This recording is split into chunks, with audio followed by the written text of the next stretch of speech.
Good morning. You're listening to Central Wisconsin's 24-hour information station, AM 1320 WFHR. It's time now for the Morning Magazine, brought to you by Comfort Air Heating, Cooling, Plumbing. Welcome, everyone, to Morning Magazine for this August 25th, 2021. Your host, James J. Malouf, here at 10:30 today. We're going to catch up with our friends from the ODC, Pam Ross, Julie Stren, Callie Johnson going to join us. Looking forward to that.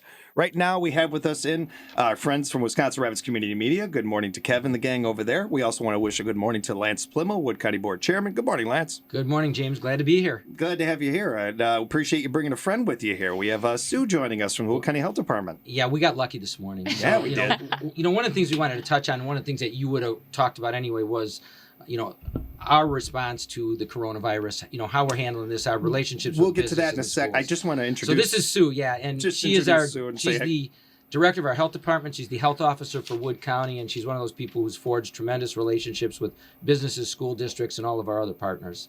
Sue, good morning. Good morning. How Thank you for doing? having me. I'm great. We'll get doing to the well. business. I want to find out how you're doing first here. What's your good morning? Doing well. Doing better than a few months ago, but Well, I want to start off by thanking you and your staff and everybody over there at the Wood County Health Department. You guys have been doing amazing work for a long, long time, and that was before the pandemic. The last year and a half, just God's work. We can't thank you enough, and I don't know where we would be as a community without the people like yourself doing what you're doing. We appreciate you. thank you. And a big thank you to Lance bringing you in here. Great move by you, sir. Yeah, I didn't know you were a producer, Lance. I didn't know you were. Well, when you have really good people, you bring them with. Right on, Takes right the pressure off of you. And Well said. you said it. You don't realize what they do until you have a crisis, and then you see exactly what happens. This is the other thing I appreciate about you, Lance, is that you don't shy away from things. That you were, I think the first conversation we had off air was like, you can ask me anything. Whatever you want to talk about, let's go ahead and do it. And that's, I think, one of the reasons why this is always an interesting and informative segment. And today, you were starting off and getting to a good point. I didn't mean to ebb your flow there. Hey, it's your show. But you were getting to a point there. So what you were saying before, please continue. Yeah, where I wanted to get was there's a lot of misinformation out there in the community. And all you have to do is call our county clerk, or in this case, our health department, to get the accurate answers. We spent a tremendous amount of time today on political correctness and not enough time on civility. And we have had some, veiled threats to our health department based on information that is just absolutely 100% untrue. And as I shared with you out there, it's, one of those where my bus driver's third cousin's next door neighbor's nephew read somewhere on social media, and all of a sudden we're in a situation which is somewhat threatening. And so I brought Sue in to really, tell you what's going on with coronavirus within the community, what our responses are, both within the schools and the community. Appreciate that, and appreciate the time, Sue, because I can't imagine things that are on your guys' plate right now. So to take a little time to hang out with us, appreciate that. But it is, we are going to, find good use of the time because, to Lance's point, unfortunately, we are fighting a lot of misinformation. Nobody more than you guys on the front lines here and everything. So, Sue, when you hear these kind of things, or when you know that the noise that's going on out there, whether it is nationally or even locally, what is one of the first things you would like to address to people? Well, I think one of the things that I'm most concerned about right now are some social media posts in regards to our vaccination clinics that we're holding on school property. So we've been doing multiple vaccination clinics trying to make the vaccine as accessible as possible to those who want the vaccine. But there's been some recent calls for violence at those clinics, and it's very concerning to me. I'm concerned about my team. So I do want to clarify what's in our face right now is that we do not vaccinate anyone under the age of 18 without parental consent. We will not go to schools and vaccinate children without the parents consenting to that vaccine. We can't, even if we could, that is not something that I would allow within my health department.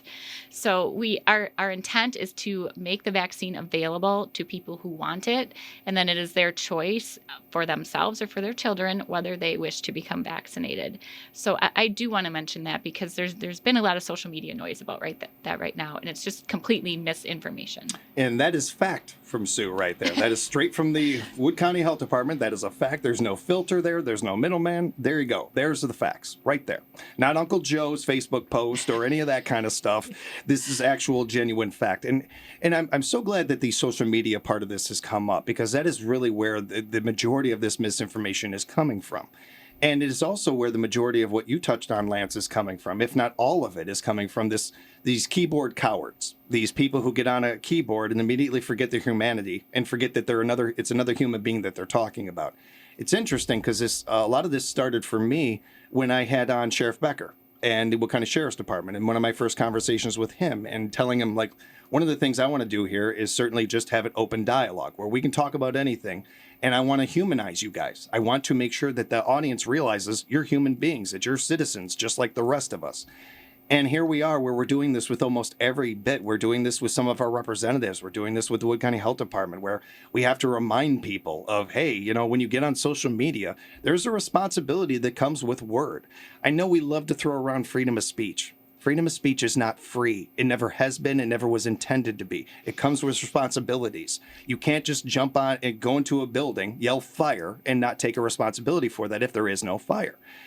I feel like that there's a little bit of that needs to be brought into the fold here too, where there needs to be some accountability for some of this misinformation. That is just my personal thoughts.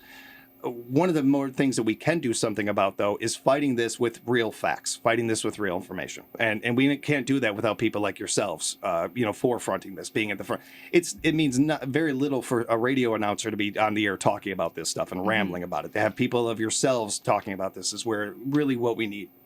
Well, our health department under Sue's direction has just done a remarkable job within the community, working with the business community, like I said, with schools, with partners, to try to come up with the best solution to these problems. And, one of the things that I think we've done a remarkable job, or her department has done a remarkable job within Wood County, is navigating these situations. We haven't shut down schools. We've been in school. It amazes me when I hear there's communities where children haven't been in school for an entire year or more. Yeah. We've done a tremendous job with the business community, where we're not out there shutting people down. We're saying that, getting a vaccine is a good idea.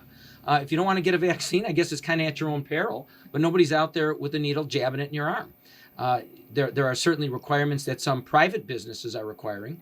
And then there's occasionally where we have to put in place, like for instance, in our courthouse, a mask mandate to make sure that our essential services stay open, and we use the best, opportunity. And that might be, you can't have your dispatch center not answer phone calls. Mm-hmm. It would be pretty tough if Sue's department didn't have anybody answer the phones at Wood County Health. So, and maybe, again, it's your show. But maybe we can touch a little bit, maybe Sue wants to touch a little bit on numbers, where we're headed, where we're going, where we've been. Sure. Yeah, I would like to mention that I think with school just around the corner, there is some pretty significant concern with the trajectory we're on right now with our case counts. I looked yesterday, we had 170 active cases. I'm guessing when we update the data today, it'll be over 200 active cases. Mm-hmm. Not too long ago, we were down to 5. And I know within the Aspires hospital system as well, on the 1st of August, they had 6 people hospitalized for COVID. Now they're close to 30. Oh. And I know their ICU in Wausau is near capacity as well. And people continue to have heart attacks and strokes and car accidents, and they need those medical services. We also know how effective the vaccine is in preventing hospitalization and death. And so I just want to continue to encourage people to get vaccinated. I think we're going to see a significant increase here in the coming weeks. We're being told things should peak around mid-October. So we're looking forward to getting over the mountain once again and down the other side. And then hopefully some of the restrictions in some of the schools with masking will be able to be lifted as well. So maybe to touch on availability, locations where they can get vaccines. Sure. We do have some upcoming clinics, August 26th at East Junior High from 4 to 6 p.m. We will have law enforcement presence there due to the threats that we've been receiving. We'll be offering both Pfizer and Johnson & Johnson vaccine. We're also going to be at the fair in Marshfield on the 28th from 3 to 6. Wood County Emergency Management has a new incident trailer. It's super cool, so people can come and take a tour of that trailer. We'll be doing vaccinations along with that as well. And then September 14th at Auburndale High School from 5:45 to 7:30 p.m. And no appointments necessary. Come on in. Anybody 12 and older, we can take care of. I wanted to, because when you first started this discussion right here, Sue, I heard something in your voice that I found very inspiring, that hope in your voice. If you can feel that way with everything you've seen and everything you're dealing with, the rest of us sure can have a little hope in our day and have a little hope of what's to come in the future and this time next year and all those things. But I do got to say, my heart, the empathy in me kicks in. I feel for you guys that you have to have police force there, that you have that's one of the most ridiculous statements I've ever heard in my life. Nobody, especially with what you're doing, we don't need that. There is first up, those officers have other things that they could be doing, just like you were touching on with doctors and everything. That, you know, if we had enough people vaccinated, they'd be able to focus on heart attacks and checkups and all these other things. So all of that is certainly a factor. And what I said there about the police and everything, but then just the simpleness of the needlessness of this, the needlessness of these threats or any of this stuff. This is just me speaking here. This is not anybody else, not the station, not anyone else. You are cowards. You are cowards. Anybody that is treating anybody that way. Our society, we don't need this. We got enough on our plate right now. We got enough going on. Making problems isn't going to help anybody. I get the idea. I come from a family, a very political heavy family, and I come from a family of questioning everything. And I get that. I get the idea of questioning the government. It is in the last 3-4 months that there's a large portion of the African American community that questions the government, doesn't trust it, that they have just started to get the vaccine. It's not uncommon in our society, and I understand it. There is also an understanding of medicine, of science, of trusting these things. And if you have a broken arm, what do? You don't go to a mechanic. You don't go to Uncle Joe on Facebook and say, Uncle Joe, what did those conspiracy theorists say I should do about a broken arm? No, you go and get the vaccine or you get your arm fixed. Why now? Why all of a sudden with this, it has to be this way?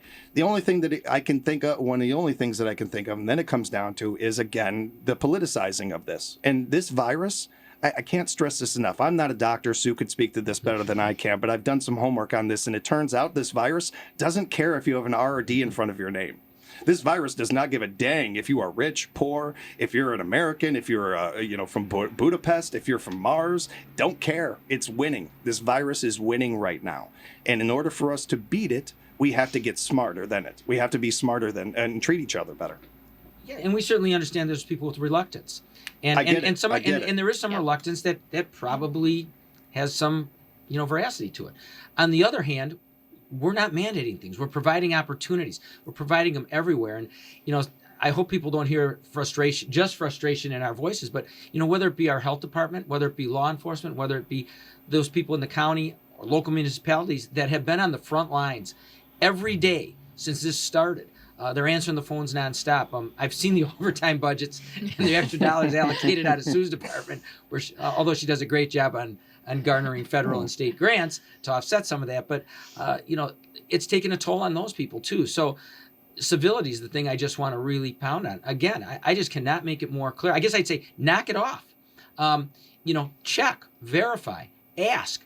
I always say, I'll even say that to my own family, mom and dad. Where'd you hear that? Yeah. Well, I got an email. Well, that email might not have been a reliable source. You might want to double check that. If your source is the same thing that used to send chain letters, remember those letters those emails we would get where now if you don't how old we are. yeah, I'm really dating ourselves here, but that kind of thing. If your source is spam, basically, like that isn't a source. That's not if you have actual facts to show me, I will hear you out. I will listen. I'll listen to somebody who wants to tell me that Sasquatches are real. I'll hear you out. But until you actually have facts, you're not going to win anybody over. You're not going to get anything over. I think another part of this too, Lance, and Sue, you've experienced more of this than I have, but I know that I have, whenever these kind of topics come up, I will get a couple emails today, I guarantee you, about this subject and pushing against it. One of the things that I ask of people is just to treat each other with some respect, but also our moms were right. If you don't have nothing nice to say, sometimes silence is the best answer. Like it's really the best way of handling it. Nobody is asking for your opinion. I can't think of one time in my life I've ever cared what somebody's political feelings are. I've never given a dang about that. I could not care less. But we've welcomed this stuff. Remember when we were kids and you wouldn't ask somebody who they voted for? Like it was one of the things you would never do that in any situation. Now people are just opening up and just wearing it on their sleeves and all this. Like I feel like some of this stuff you can keep to yourself. No, it's the old golden rule. I mean, That's what we rely on. And, at the end of the day, when I say knock it off, I don't mean knock off questioning, asking, doing your research, everywhere you can. But, the veiled threats, the threats based on absolute total misinformation, where one phone call would take care of that, to the health department. Right. And this is just one of the aspects that Sue's office deals with. I mean, this has been, prevalent this year. It's the only topic of discussion, but it's normally a pretty small part of what you do. I think that's a really good point to make, and Sue was touching on a little of this before too, of the daily life of what it is in the Wood County Health Department, and that normally how that goes. And it's usually one of those things where, similar to other jobs, you're meeting people oftentimes on one of the rougher moments of their life and helping them through something like that. That kind of work, we need so much of that in our society. We're so appreciative of it to have it in this community, but with this virus, you're not able to do as much of that. You have this on your plate. This has to take forefront and everything. So this is another reason of why this is important, of getting this vaccine, of getting us around to where we're at 100% vaccination and that. Sue, you don't have to get overly detailed here or anything like that, but what is, like nowadays, what is an average day like for you guys over there? An average day starts out by logging on to the state's disease registry, kind of like, okay, what are we going to have to deal with today? They load in a bunch of positives overnight. We assign those out to our staff. We kind of talk through, lately we've been talking through prioritizing them. You know, if you can't get to them, you can't get to them. We can't have you killing yourselves over this because it's been a really hard year and a half for public health workforce. It's about prioritizing, doing the best that we can, and when the day is done, trying to let that go and go home. What do we do? Thank you for sharing that. Sue and I have, I won't say they're daily, but almost daily conversations where she updates me on what's going on. What's the protocol right now if we have a positive test within a, let's say a classroom or a business environment? What are we recommending? We work very closely with the schools and the business if that should occur. We will do an interview with the positive case, ask them a bunch of questions, including who they were around for within 6 feet for 15 minutes or longer, household contacts, and we go through all of that. And then we typically will reach out, if it's a school, we'll reach out to the school as well. They will help us with that contact tracing to figure out who's a close contact, who isn't. We try to narrow that as much as we can so that we are dealing with true close contacts. We know from experience we don't need to quarantine classrooms. It's not necessary because they're not all close contacts most of the time.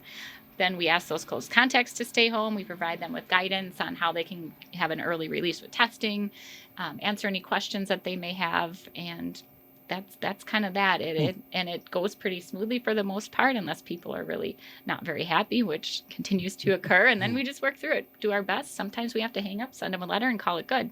How about testing? Do they test them on site at a school, for instance, or do we bring them in to one of the local health providers or our health department? It depends on the school. Within Wood County, four of the 6 school districts are going to be offering on-site testing. So let's say a kiddo comes to school, they end up with some sort of symptoms. The school will call the parents and say, hey, Johnny has these symptoms. You're going to have to pick him up. We're happy to test him. Is that okay with you? Can we get your consent? They get parental consent, they do the test, and we usually have the result back the next day. And that works wonderfully because we want to get those kids back in school as soon as possible. So if that's a negative test, obviously it's something else. Back in school, Johnny goes. Yeah, these are the questions I ask Sue every morning. I know you're the person running the show, but these are the conversations that Sue and I have. You know, where are we at? Where's it coming from?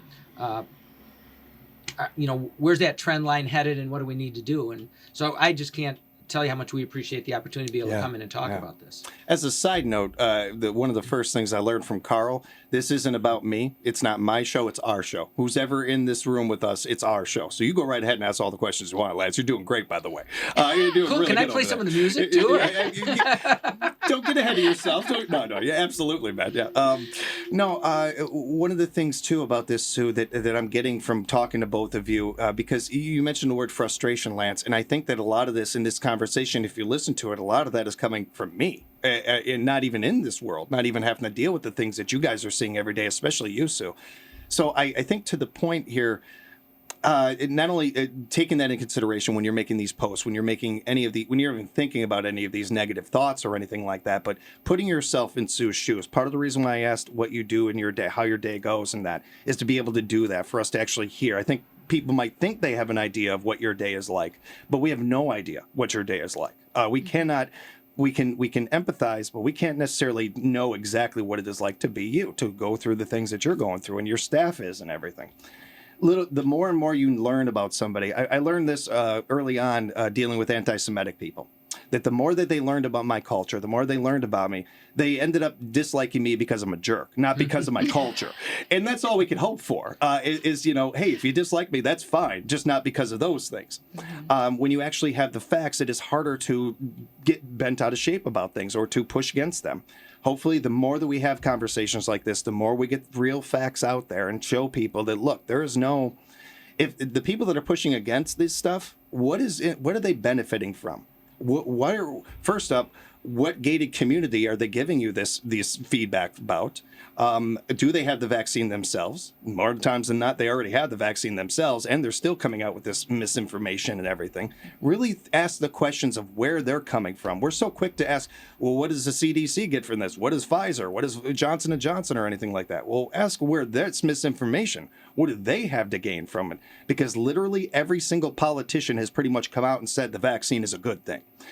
Former presidents, new presidents, everything. I mean, everybody's pretty much come out. Now, by this point now, there's very few people. So I think of that, and I think of that, to me, there's a little hope there where it's a small percentage. It's not a huge, we should just make sure to mention that it's not like half of the community is feeling this way and the other half is feeling that way. We're talking about a percentage that matters because everybody's voice deserves to be heard. And at the same time, they matter for other negative reasons because they're acting like knuckleheads. But at the same time, it isn't the majority of people, I think, are not only getting vaccinated, but more than anything, whether they're getting vaccinated or not, they're on your side, Sue. They're on the department's side. They're on the side of science, the right side of history, really, to be blunt about it. James, when you come in, when you meet somebody like Sue in the health department, let's say you're a new county board supervisor, you're new to the community. I didn't know Sue when she first came here, but over time, you develop, trust, admiration, and respect for what they do. And I oftentimes hear, you tend to believe the department head. Well, I tend to believe the department head because we've worked closely, hand in glove, to deal with these issues, and there's honesty. And you touched on that. I'll tell people all the time, you might not like the answer I'm going to give you, but I'm going to give you a straight answer. Mm-hmm. We can debate, how we're going to handle it. Sure. But this is what's happened. And I think that's what our health department has had, boatloads of this last year. They dealt with it. And like you said, this is one of the things we touch with. I mean, there's environmental health, there's all of the other issues we deal with, and I couldn't even list them all. I mean, we've got it's even thinking beyond that, Lance, and those are good points, and I agree with you. Even on the medical front, we've got cancer, we've got Alzheimer's, we've got a million other diseases that are laughing at that we need to be working on. We need to be focusing on, and we can't do that when we have something like this, a current disease. There is ability to fix this, to make this better, and it is in our personal responsibility. It is in our control to do that. If I'm a person, I'm that person, Sue, for a second here, doing a little role playing. I'm that person. I get Uncle Joe sends me something on Facebook telling me that they're putting devices in the vaccine to track me and everything. As a side note, you have a phone. Come on, think a little bit here. The government's already, if they want to, they already know where you are. But side note, anyway, I hear all that. You tell me, I want real information. Where can I get real facts from? What websites, what places would you recommend that I go to get actual facts? I would recommend the CDC. I realize they're a governmental entity and some individuals don't trust government, but the CDC is laying out the facts and the science. They're not sugarcoating things. They're not making things up. The data is there.